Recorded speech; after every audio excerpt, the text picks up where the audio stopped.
Alors, bonjour, mon nom est Marc-André Sirard du département des sciences animales de l'Université Laval. Ça me fait plaisir d'être avec vous ce matin. J'aimerais mieux être en présentiel et pouvoir voir vos visages, mais on s'habitue à cette nouvelle normalité. Alors, je vais être heureux peut-être de pouvoir répondre à vos questions après la présentation. Donc, on pourra se parler. Mais dans un premier temps, je vous présente un peu un compte-rendu d'un projet qui a été fait les derniers 3 ans et dont on a des résultats tout nouveaux qui viennent d'être acceptés pour publication pour la partie des génisses qui sont nés. Là, je vous explique ça tantôt. Je voudrais d'abord mentionner que ce travail-là a été réalisé par Catherine Chaput, étudiante à la maîtrise au département des sciences animales. Et ce matin, on va parler de l'effet de repousser l'insémination des vaches en stress métabolique du jour 60 au jour 100 ou 120, donc d'attendre avant d'inséminer ces animaux-là. Qu'est-ce que ça peut donner au niveau fonctionnel et au niveau économique? Alors, le problème qu'on rencontre dans nos élevages, postpartum, un des problèmes, je ne dirais pas que c'est le seul, s'il y a une chute importante des paramètres de reproduction, donc les vaches viennent pas en chaleur, la chaleur ne dure pas longtemps, puis les vaches ne collent pas. Donc, au total, ça fait une augmentation du nombre de saillies par animal, ce qui est coûteux et also qui n'est pas agréable pour personne parce qu'on travaille en double. La cause de ces conditions-là, vous en avez sûrement entendu parler, il y en a plusieurs. Donc, il y a un aspect qui peut être l'intensification de la sélection génétique. Donc, on fait des vaches hyper fonctionnelles, hyper productrices. Et donc, en conséquence, le métabolisme est un petit peu altéré. Il peut y avoir des pathologies utérines, métrites, etc., qui font en sorte que l'ovaire fonctionne moins bien, les chaleurs sont moins évidentes. Conditions de chair, ça va avec le métabolisme des vaches qui maigrissent trop. On va s'attarder surtout à la balance énergétique négative, donc le fait que les vaches perdent du poids. Parmi les désordres métaboliques postpartum, c'est celui qui est peut-être le plus influent sur les paramètres de reproduction. Et cette balance énergétique négative-là va affecter le profil hormonal. Donc, le système reproducteur le sait que l'animal a faim et s'ajuste un peu en conséquence. Alors, c'est un rappel. Donc, vous savez que les besoins énergétiques en début de lactation sont énormes parce que la lactation est en pleine croissance et à ce moment-là, l'animal ne peut pas manger suffisamment pour remplir ses besoins. Donc, il va se mettre à maigrir et c'est correct. Ça fait partie de la vie des mammifères. Donc, les femelles vont donner un effort énergétique supplémentaire durant la lactation. Et le fait de maigrir va faire en sorte que les tissus adipeux ou les gras sont sollicités pour contribuer à l'effort énergétique. Et ça entraîne la production de corps cétoniques. Donc, ce qu'on va parler dans mon séminaire, c'est du BHB. C'est un indicateur que les gras sont libérés des tissus graisseux et sont remis en circulation. En fait, c'est le foie qui les processe. Ils sont remis en circulation pour donner à la vache l'énergie suffisante pour continuer à faire sa production de lait et continuer à vivre. On sait que la balance énergétique négative pourrait affecter la qualité embryonnaire. En fait, c'est notre hypothèse. Et ça pourrait expliquer que les vaches sont moins fertiles entre les jours 40 et 90. Puis malheureusement, c'est la période où les vétérinaires recommandent de remettre les vaches en veau traditionnellement. Et on s'aperçoit que c'est de plus en plus difficile. Et on va essayer d'explorer avec nos outils qu'est-ce qu'on peut apprendre de particulier sur cette période-là qui fait que les embryons sont moins bons ou la reproduction est moins efficace. Alors, notre objectif de la recherche, on devait d'abord faire une évaluation du bilan énergétique au jour 60 en mesurant le BHB dans les animaux. Je vais y revenir. Et on va voir l'effet de ce bilan-là. Donc, les animaux qui perdent du poids, qui sont plus que d'autres, qui ont un déficit énergétique plus grand, on va les comparer à les vaches qui ont un déficit moins grand. On va produire des embryons avec ces vaches-là et on va regarder sur l'embryon qu'est-ce que ça leur fait à court terme. Donc, on va regarder l'expression des gènes et on va aussi regarder au niveau de leur ADN, est-ce que ces conditions-là peuvent avoir des répercussions à moyen ou long terme dans le but d'éventuellement trouver des marqueurs potentiels qui nous diraient que cette génisse-là a été conçue dans des conditions de balance énergétique négative, donc elle pourrait avoir une programmation épigénétique différente. Alors, le petit dispositif expérimental, on suit les vaches postpartum, au jour 45, on prend le BHB dans le sang. C'est un petit peu plus précis, puis ça nous permet d'avoir une réponse immédiate aussi pour savoir le niveau. Et les vaches qui sont à plus que 0,9 dans le sang, c'est pas les mêmes niveaux que dans le lait, il ne faut pas comparer, mais en fait, c'est comparable, mais pas que les mêmes chiffres. Donc, les vaches qui sont plus haut que 0,9 vont être classées les hautes BHB, donc des vaches qui maigrissent plus, et celles en bas de 0,9, les bases BHB. Ensuite, on donne des hormones, on stimule les vaches pour avoir plusieurs embryons. On les insémine avec de la semence sexée. Et on obtient donc des embryons jour 7 par floche. Donc, c'est pas du in vitro, c'est des floches. Et donc, ces embryons-là vont servir à deux choses. Un, on va les analyser pour voir comment ils se sentent, puis est-ce qu'ils sont programmés pour plus tard. Et deux, on va en transférer quelques-uns pour avoir des génisses, parce que c'est de la semence sexée, pour avoir des génisses à terme, pour pouvoir nous donner une idée, est-ce que ces embryons-là créent des génisses avec un phénotype ou une apparence ou des caractéristiques qui sont moindrement différentes. Alors, le niveau de BHB dans le sang entre les deux groupes, c'est clair, c'est nous autres qui avons décidé qu'on mettait des groupes en fonction de ça. C'est définitivement différent, mais c'est pour vous donner une idée de l'écart type. Donc, on a pris les vaches qui étaient plus à l'entour de 1,5 versus celles qui sont plus à l'entour de 0,6 en moyenne. Donc, ça donne un bon contraste entre les deux groupes pour les BHB. Fait qu'on a vraiment des vaches dans le même troupeau qui ont des productions laitières qui se ressemblent, mais qu'il y en a qui maigrissent plus que d'autres. Donc, c'est ce qu'on voulait avoir comme contraste. Au niveau des performances reproductives, les deux groupes ont donné à peu près le même nombre d'embryons. Par contre, les embryons des vaches qui sont plus hautes en BHB, donc celles qui ont faim, ont donné des embryons qui étaient plus au stade morula. Ça veut dire que ces embryons sont un petit peu en retard. Ça veut dire, pour un vétérinaire comme moi, que peut-être ces vaches-là ils ont ovulé un petit peu plus tard parce que l'ovulation, après ça, il y a la fécondation. Fait que l'horloge commence, le timing commence. Donc, si les embryons sont un petit peu moins avancés, ça peut vouloir dire qu'ils ont ovulé plus tard, ce qui correspond à ce qu'on voit, les vaches postpartum qui ont des problèmes métaboliques, souvent le follicule, il traîne, il avance pas assez vite, puis il va ovuler une journée plus tard, puis c'est pas bien bon pour le vulve, c'est ce qu'on essaie effectivement d'essayer de comprendre. Pour ensuite, avoir des embryons qu'on va utiliser pour faire la transcriptomique. Donc, on regarde la quantité d'expression des gènes. On regarde 25 000 gènes à la fois par groupe d'embryons. Donc, c'est énorme. Et ça correspond à une réponse immédiate à l'environnement. Donc, l'embryon va nous dire, est-ce que lui, dans sa façon d'agir, de s'exprimer, est-ce qu'il est différent parce que sa mère, au moment de la conception, sa mère avait faim. Fait qu'on va avoir une réponse, donc, comme un Polaroid, une réponse instantanée. Et on va regarder aussi la méthylation de l'ADN dans l'embryon lui-même, qui nous dit qu'est-ce qu'il pourrait y avoir comme effet secondaire plus tard, qu'on ne voit pas immédiatement ou qui pourrait apparaître plus tard. Et ensuite, même, on va aller voir dans le sang des génisses qui sont nés, est-ce que ces effets-là, est-ce qu'on peut trouver quelque chose qui aurait pu persister durant toute la gestation, faire en sorte que ces génisses-là ont quelque chose d'un petit peu différent. L'analyse des blastocytes, je ne veux pas rentrer dans le détail parce que c'est la biologie cellulaire, mais ce que j'essaie de vous résumer ici, c'est que les problèmes qu'on voit, ou les différences qu'on voit dans les embryons des vaches qui ont faim, c'est des problèmes métaboliques. Alors, on voit que l'embryon, il est paresseux, il va faire moins d'expression de gènes, il est moins excité, il a de la misère à respirer, il y a des problèmes mitochondriaux, donc il a de la misère à créer de l'énergie. Et il se met en voie mTOR, qu'on appelle, c'est une voie qui va mettre l'animal un peu en mode économie. Je vais essayer de vous l'expliquer avec un petit schéma ici. On voit une cellule, on voit la membrane en verre, on voit l'ensemble des facteurs qui contrôlent un peu le métabolisme embryonnaire. Et ce qu'on peut voir, c'est que la basse énergie qui est créée par la grande quantité de BHB donne des signaux à la cellule pour dire, ben là, tu devrais t'auto-digérer un petit peu, faire moins de protéines neuves, recycler tes vieilles protéines, respire un petit peu moins fort et arrête de brûler tout ton glucose parce que peut-être demain, tu n'en auras pas et tu vas en avoir besoin. Donc, ça met l'embryon en mode économie d'énergie. C'est pas grand, c'est pas nécessairement assez pour le tuer. Nos embryons sont viables quand même. Mais on voit qu'ils sont en mode cheap. On leur dit, fais attention, l'environnement est pauvre en énergie, il faut que tu t'adaptes. C'est un peu ça le message.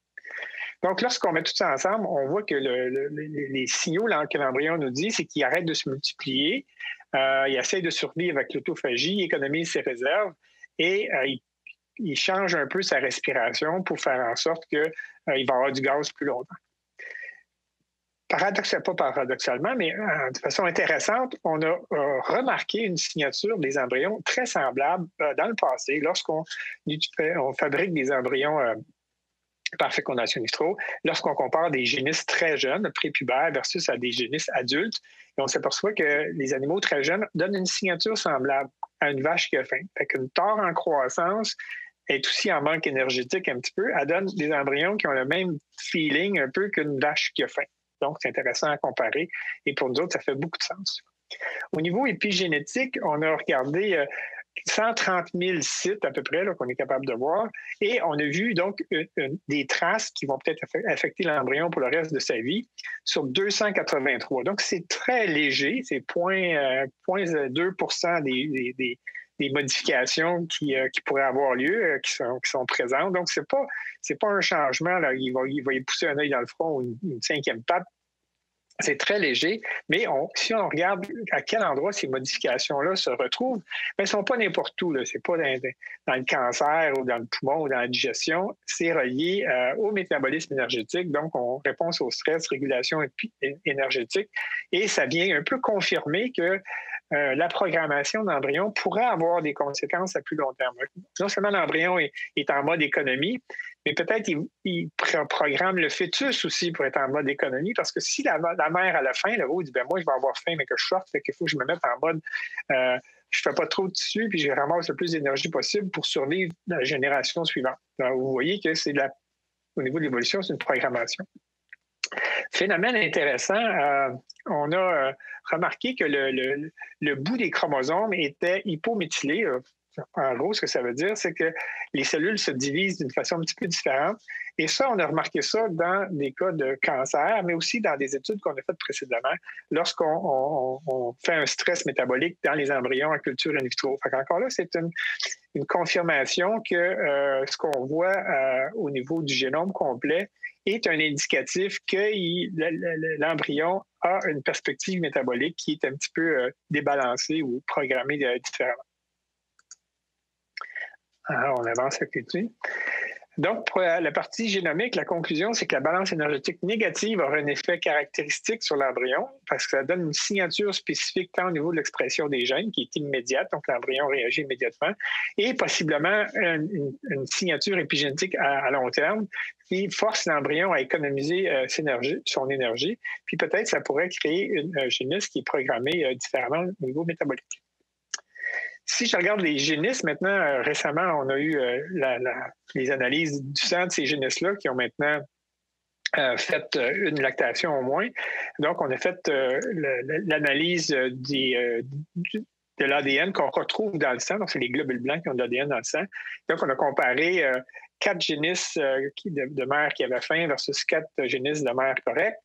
On n'avait pas, on aurait aimé ça d'en avoir 25, mais on avait juste 4 de chaque. Ça limite un peu la puissance, mais au niveau statistique, on était capable quand même d'aller chercher une puissance statistique suffisante pour être capable de distinguer un certain nombre de choses. La première étant que la distribution des modifications à l'ADN n'est pas partout. Alors, on regarde ici les petits ronds roses, les petits ronds bleus. Les petits ronds bleus correspondent, les petits ronds qui sont pas roses, disons, correspondent aux gènes. Puis normalement, les gènes correspondent à peu près à 5 du génome, mais ici, ils correspondent à la moitié à peu près, vous voyez la distribution, à peu près la moitié des modifications sont dans les gènes et non pas dans le 95 qui ne codent pas pour des protéines. Ce que ça nous dit à nous autres, c'est ça pourrait avoir un effet, puis ce n'est pas un effet aléatoire. Les modifications qu'on observe dans les génisses, dans le sang des génisses, sont associées avec des fonctions.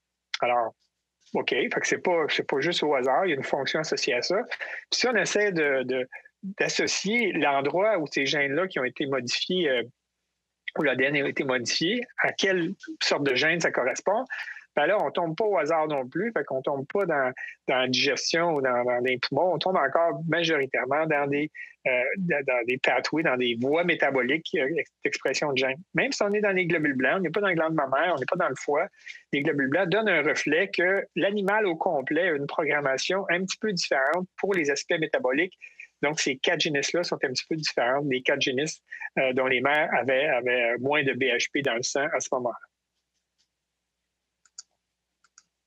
Si on regarde plus en détail, presque tous les composants du métabolisme sont touchés. Donc, c'est les acides aminés, le TCA, c'est la mitochondrie, c'est la respiration, le métabolisme des lipides, le métabolisme des sucres. Donc, c'est vraiment une signature particulière qui nous dit que dans l'ADN de ces vaches-là, il y a quelque chose qui est un petit peu différent. Par contre, est-ce que ça va créer des modifications phénotypiques importantes? Mais là, ça va en prendre beaucoup de vaches pour être capable de répondre à cette question-là. Si je vous montre ici les quatre vaches qui ont été produites, en termes de production de lait, 305 jours, il y a, avec 4 vaches, on ne peut pas parler de différence, sauf que les vaches qui avaient un BHB plus bas ont quelque chose comme 1000 kilos de plus de lait, mais je ne peux pas vous dire que c'est significatif. Avec 3 vaches, c'est vraiment pas assez. Il y a des vaches qui ont été réformées dans les 2 groupes. Dans le premier groupe, c'était pour la question de blessure. Dans le deuxième groupe, c'était un hasard, mais c'est une question de fertilité. Il y a une des vaches qui ne s'est même pas rendue en haut après 4 inséminations. Donc, ce que ça veut dire, c'est qu'il y a un potentiel d'effet à long terme qu'il faut commencer à comprendre de façon à mieux mesurer les conséquences potentielles d'avoir donc une insémination plus précoce sur ces vaches-là qui ont encore une balance énergétique négative.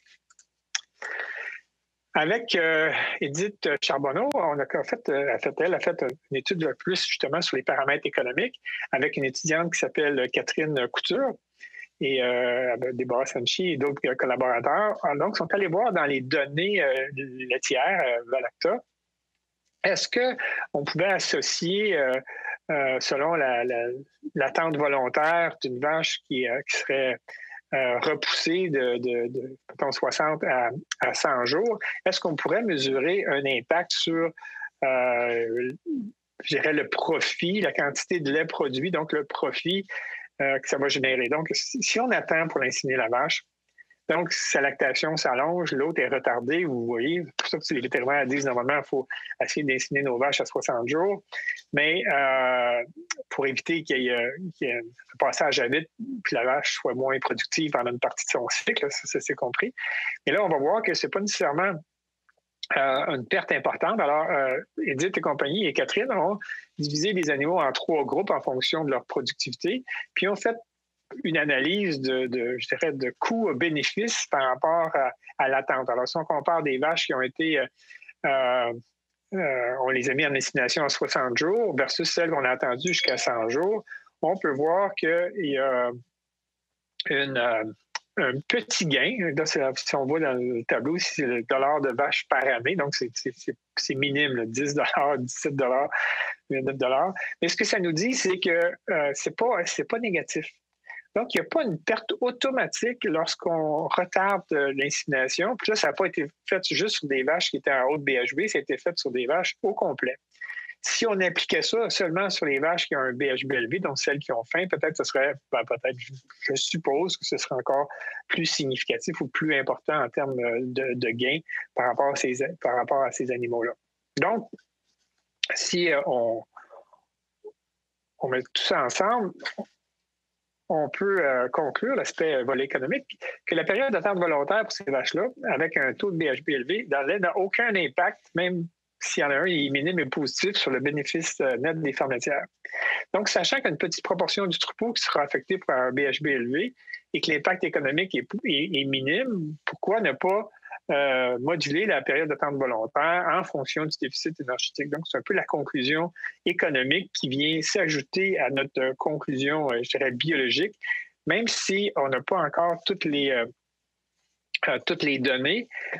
Présentement, il y a un projet qui est pas en élaboration, mais en production avec Valacta, avec Roger Q à l'Université McGill, où là, on va aller regarder sur des centaines de milliers de vaches quel est l'effet du BHB dans le lait de la mère, puisqu'on n'a pas pris le sang, on va prendre le lait, dans le lait de la mère au moment de la conception, ou le test proche de la conception avant puis après.